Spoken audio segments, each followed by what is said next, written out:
I'm trying to figure out what's leaving the worst taste in my mouth. This Pabst Blue Ribbon coffee flavor, or Roar!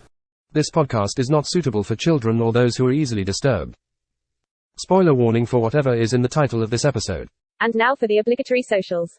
Please like, share and subscribe. Follow Daniel at DStarSick on Twitter. Follow Ryan at Darth Damio on the Bluebird app. You can find the podcast on Twitter at HorrorPod69. You can also follow us on Facebook, Instagram, Slasher and Goodreads. Become part of the Disturbed community by asking for the Facebook group and Discord links. Send dick pics to the Horror of Babylon podcast at gmail.com. Support the show at patreon.com/the Horror of Babylon. In closing, you can let your friends know that the Horror of Babylon is available on YouTube, Apple Podcasts, Spotify, Audible and all other major podcast apps.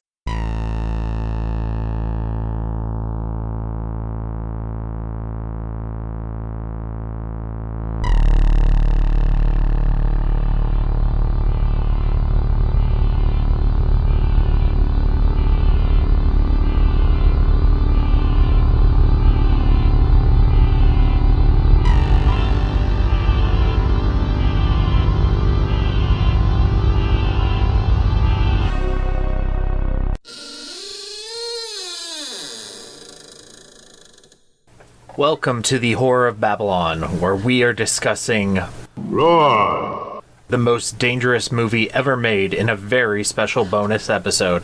I am Ryan, and with me as always is Daniel. Say hi, Daniel. Roar! Yeah. it's appropriate this time. So this is a follow-up to the bonus episode we did on the 1981 film Roar! Today we are discussing the 2017 Animal Planet documentary, Roar! the most dangerous movie ever made, which is really going to be more of a continuation of a discussion of Roar! itself, because we have more information. Too much information. Feelings are hurt. We'll rank the movie itself, though, because I'll go ahead and start off on a positive note. It's a very interesting documentary, and the documentary itself is a million times better than watching the actual movie. Yeah, no, it was not only more entertaining, but the documentary felt more moral than the actual movie. Yeah, because you got to see the people who are involved with it acknowledging, this was not a good idea. We didn't know what we were doing. People got hurt. This is bad. I'm trying to figure out what's leaving the worst taste in my mouth. This Pabst Blue Ribbon coffee flavor, or Roar! Before we jump into that, I just want to give a quick shout out to our first patron, Abigail. Thank you very much for joining the Patreon family. As I said in the post I made on the Patreon, you now have the title of Abigail the First. That's so cool. Because no one can take away the fact that you are our first patron, so that's your title with us forever. So thank you very much. Abigail the First, Breaker of Chains, Mother of Dragons. Breaker of Chains, Mother of Dragons. Okay, sure. Why not? Very cool. Getting into it, we're not going to do the full structure that we normally do. We're just going to do some general discussion. And the first thing, there's one big thing that we're going to get to, but we're going to try and bury the lead a little bit first. Yeah. The first thing that really occurred to me while I'm watching this documentary, and I still find totally shocking, when we were watching this movie, I assumed they did one take on every shot and just used whatever they got. I assumed they did maybe two. It blows my mind that they did multiple takes, and there were some scenes where they were pushing to the point of 20 plus takes. Yeah, I think 21 was the one they used for that one, and on the 21st take he got bit. He got bit and almost had to have his leg amputated. I almost wonder, like, how many fewer people would have gotten hurt if they just did like 1 to 2 takes per shot. Yeah. And obviously the movie still would have been a bad idea, but... And how much money would you have saved? Yeah, this movie, I think, had a $17 million budget. I'm going to double check that real quick. It should still be in our old outline. You know what, like, on budgets, how many times in this documentary did they go, oh, and he went and got more investors, or relief money. Just people kept giving him money. This film had a budget of $17 million, 5 years of production, and it was never released domestically. It was only released in Germany, Japan, and a few other countries, and Australia, it says here. It had a take of $2 million, so they lost $15 million straight off. Noel Marshall starred, produced, directed, and wrote, and was the lead animal wrangler, as we were told. He sold basically all of his family's possessions, sold everything they had to buy these cats and make this movie, staked his family's financial worth completely, and his family's life, because his wife, Tippi Hedren, star of The Birds, and his 3 of his children, plus his 4th kid was working behind the camera, were all in this film. All of them were injured. He put their actual lives on the line for this movie, and then it just completely bombed. Feel bad for them. I don't feel too bad for the dude himself. No, not for him. Like, he was obviously not sane. Yeah. I think we even said, like, when we were watching the movie, that this guy is an insane person. Yes, we did. And he somehow was even worse. Yeah. The reality is even worse than what he let himself be shown on camera. I don't think, like, a sane person could have made this movie, so maybe it sounds obvious. He was hard on the crew. He was hard on this family. There are clips of him yelling and screaming and swearing at people. He gets bit through the hand. Goes to the hospital, makes the ambulance drive back because he wants them to film his injury, and it had stopped bleeding, so he's like, hey, just put some fake blood in there. Ugh. Like, what kind of person is this? He is bit through the leg badly, and it's infected because lions have so much bacteria in their mouth. Any bite is going to get infected almost instantly, and the doctors are considering amputating his leg, and he's scheduled for a surgery. There's an emergency on the set, which we're going to discuss in a little bit, because that's a whole thing in of itself. That's the big thing. And when that happens, he leaves the hospital without the doctor's permission and gets a helicopter to drop him off at the set to deal with this. And oh my god, it's just like, so not only is there any regard for his family's well-being or his family's financial well-being, but no regard for himself either. Ryan probably has a pretty good understanding of, like, my hatred of Hollywood people, and I can't think of anything more Hollywood privilege than, I have a giant injury in my leg, I'm gonna leave and fly in a helicopter to go take care of something. Yeah. Like, could you imagine, like, if that was, and, like, look how much money this movie lost, and he was still able to just go, need a helicopter. Yeah. I'm gonna fly away. And to pile on the privilege, this film took 5 years to make. Obviously, you know, it explained in the documentary, he bet all of their money on it. He sold all of their assets. If they needed to finish the film and put it out there to have any chance of recouping any money, it was financial suicide to stop production. Mm-hmm. So let's just put the safety aspect of it away for now. Just not acknowledge that and say, okay, just looking at it as pure financials, you have to finish this movie. He finishes the movie. He's having trouble getting anybody to distribute it. Universal offers him $5 million. Better than nothing. I understand the budget was 17. He's getting $5 million to distribute it, and then obviously he would make some amount of money from ticket sales. But he doesn't take it. Like, it probably wouldn't have gone over well. No. But it might have gotten their names out there, it might have gotten work for his family or the people that were on the crew, but it wasn't good enough. And just a quick detour before we go to some of the bigger stuff. A lot of the people who worked on the crew, most of the documentary is Noel's kids and various crew members, the editor, the production manager, the assistant cinematographer, and the sound engineer were some of the big ones. And a lot of these people, it was literally their very first job, because Noel Marshall was just hiring anybody who said yes. Yeah. And a lot of them went on to have normal, successful Hollywood careers. The director of photography went on to do Die Hard and Twister. There was something else. The next time I see you... Speed. a job application that I know I'm not qualified for, I'm just going for it. Just go for it. I'm just going to be like, yeah, I could be editor-in-chief of this magazine. So it's good that none of the regular people involved with this movie, well, not none of them, but some of the regular amount of people involved in this movie it didn't ruin their lives the same way it ruined his life. Yeah, it didn't ruin a lot of people's careers. A lot of people outright quit. Yeah, which don't blame anybody there. Yeah, like, I mean, I would have quit as soon as I showed up to all the cats. Yeah, like, it's one thing to, like, hear it, and then you show up, and you're like, oh, okay, so it really is just 150 wild animals. With zero safety protocols. They had elephants on set, and they did this stunt where the elephant picked up Tippi Hedren, Noel Marshall's wife. It was part of a gag where they, like, the elephant would pick her up, and oh, ho, ho, it's so funny. Well, she fell and broke her ankle, like, almost clean.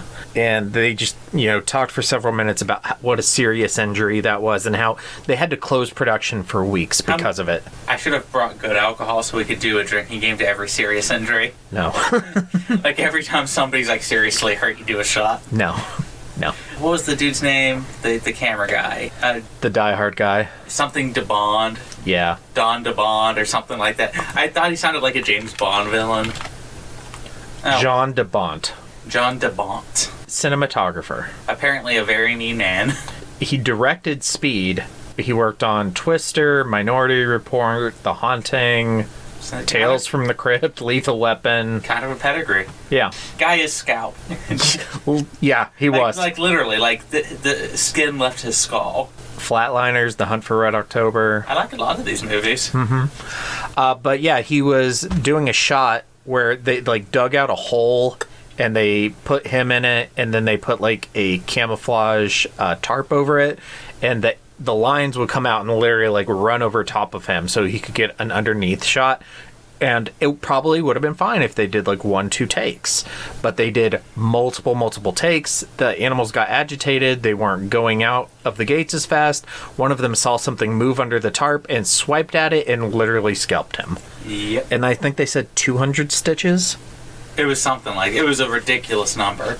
I believe I even looked over to you and said I'd quit a job over 1 stitch, and this guy came back a week later. Yeah, he came back and did the job. I mean, I wouldn't have. I mean, I wouldn't have been there in the first place, but still.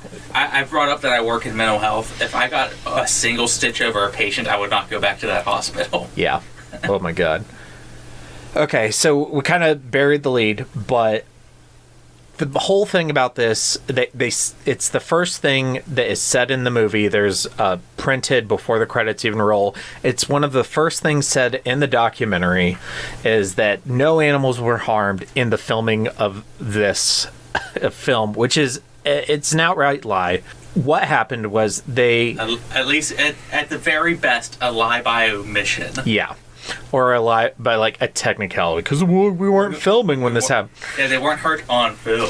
Okay. This was filmed in California, and what they did is in a valley, in a floodplain, they built a house and they built enclosures for the animals, and they made it this set. And typically you're not allowed to build in a floodplain because of the risk of flood. However, this was a temporary film set, and there wasn't a record of, in recent years, any recent flooding. So they're like, it's a marginal risk, no problem.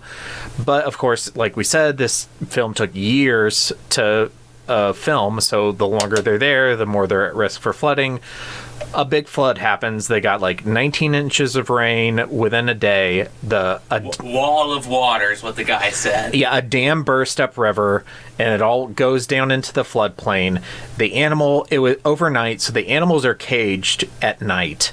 So they're all scrambling to release the animals and save as many as they can.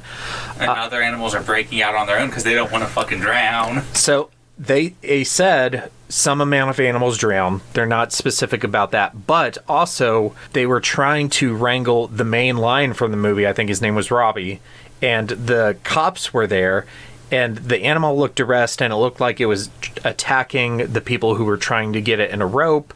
And the cops ended up killing the animal. Also, there were 2 lionesses that were flushed downriver and ended up in a trailer park and were shot and killed. I don't like to see animals shot, but like, what are you supposed to do? No, I'm not criticizing Like the people who shot the animals. I'm criticizing the people that put the animals in a situation where they had to be shot. Yeah, and the cops, they chose to preserve a human life over an animal life. I'm never gonna argue with that, but it's just unless it was the director or writer. Yeah, then let him die. Let him die. I think this is the one dude I might exchange for one of those cats back. Yeah, they can have him and Hitler, and everybody else is good. Maybe Kanye. Yeah, maybe Kanye. No, that's fucked up. I shouldn't say that. But yeah, and so at least 3, if not more, animals died because they did mention some of them drowning, but they didn't really say. I think the number we got of deaths was 13. Something like that. But it does, even if it's just 1. Yeah, 1 was too many. Because it still feels like an outright lie that the film presents you with. And even if they were upfront about, some number of animals dying during production of this, it's not okay. Yeah, it's not at that point. I don't know. Like, you don't release the movie, but I guess, like, he almost kind of didn't. Yeah. They joked that because it didn't have a domestic release until, like, years later in 2015, Alamo Drafthouse got it and released it. But they called it the most expensive home movie ever made. Yeah. Which is kind of funny. That is kind of funny. I did enjoy seeing, like, the German and Japanese posters from its foreign releases. And they did what I said they should have done, which was, like, market it as a horror movie. Yeah. Like, you changed the soundtrack to that movie. You got it like a animal invasion movie. Yeah. God, what was the Idris Elba movie we went to see? Beast. It would basically be Beast. Yeah, real animals. Yeah, it would be Beast meets Night of the Living Dead because it's kind of a siege movie. Oh, it's terrifying. Yeah. Like, there's a movie there. I don't think that movie needs to be made with real animals. If I had to make a criticism of the documentary itself, I wanted to find out more about the guy who plays TiVo. Oh, yeah, that did. Give me my jacket. I guess maybe there wasn't a lot of story. I don't know anything about it, but that was something I was interested in. Looking up his name real quick. Maybe just because he was the smart one who stayed as far away from the animals as he possibly could. Yeah. Okay. I'm sorry. Mativo, played by, his first name is spelled Kyalo, Mativo. Kylo, he was in that Star Wars. Yeah, Kylo Ren Mativo. Dark Sider, not a Sith. Ha ha ha. Goes up to right. Give me my jacket. Give me my jacket. Is my jacket. And it's funny, they even talked about lions are possessive and they can become possessive of an inanimate object. Yeah, it's mine now. And you don't fight them about it.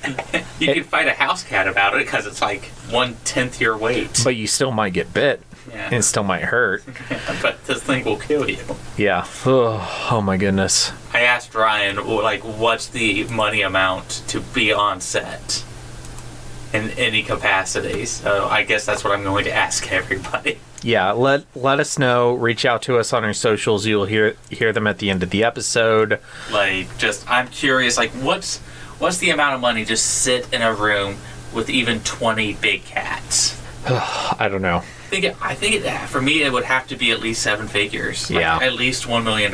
Yeah. If it was something trivial like $50 and I ended up dying and my family got $50 because I was an idiot, like, they'd have to be set for life if I die. Maybe I would do it for $100,000 if it was like in cash. Yeah. Yeah, maybe. I don't know. I grew up poor, so I negotiate lower and lower prices. Oh my God, are you Stephen King? No, I'm Dean Koontz. Oh.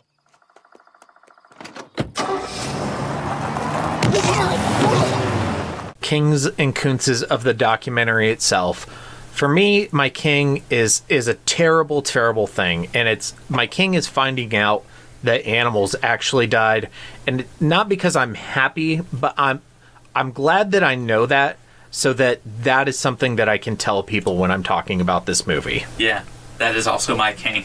And my Koontz is not getting more Mativo. That's also my Koontz. All right, great. Yeah, I wanted more of that dude. That dude was great. And now we're going to rank this real quick. It is a little difficult to rank because it's a documentary, But I'm just gonna go based on enjoyment, which.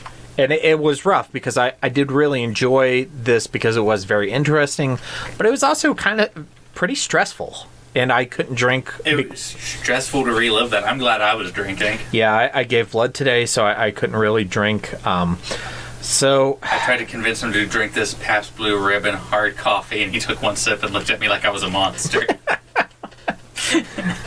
I'm not going to think too hard about this. I'm just going to go with my gut. Okay. And I'm just going to say it goes between the Call of Cthulhu and Firestarter 1984, which makes it my new number 11. That's not too bad. That's pretty good for you. Because whatever. Go with your gut. My gut, it's right above Beast. So it's below Pearl and above Beast. It's your new number 12. Okay, so pretty close. All right. I enjoyed it a lot. I think I enjoyed a lot of the other movies more. Yeah. I'm also not a big documentary guy. I am, and I watched a ton of Animal Planet when I was a kid, so... I'm still trying to convince this guy to watch Tiger King, because it's basically just this for, 3 times the length. I mean, we did Beast, we did Roar! the Roar! documentary. I think we have to keep this stupid animal attack thing going. We'll do some more reactions on. Yeah, you can go to our YouTube and find the Horror of Babylon reacts and see us laugh at a man killed by a bear until we found out he was killed by the bear. Yeah, not our best moment. Whoops. It was funny until we knew he died. All right, well, I think that's a bonus episode. Thank you, everybody, for listening. Thank you for recording with me. I love it. Yeah, and stay tuned for our socials and stay scary. Stay scary, everybody. Roar! And now for the obligatory socials. Roar! Please like, share, and subscribe. Roar! Follow Daniel at dstarsick on Twitter. Roar! Follow Ryan at Darth Daimyo on the Bluebird app. Roar! You can find the podcast on Twitter at HorrorPod69. Roar! Roar!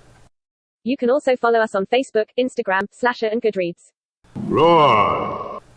Become part of the Disturbed community by asking for the Facebook group and Discord links.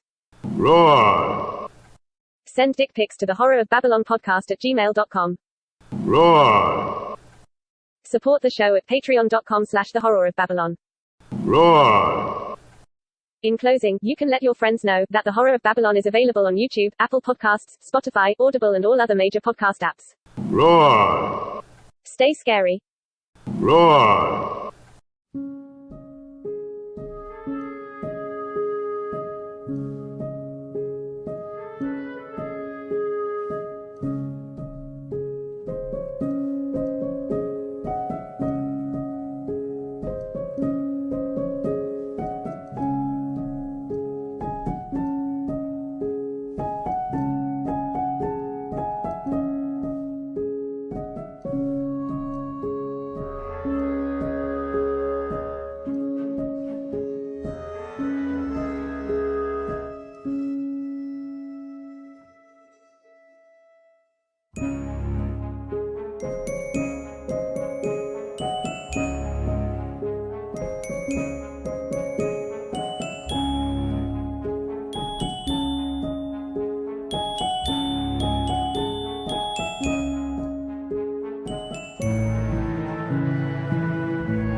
Run!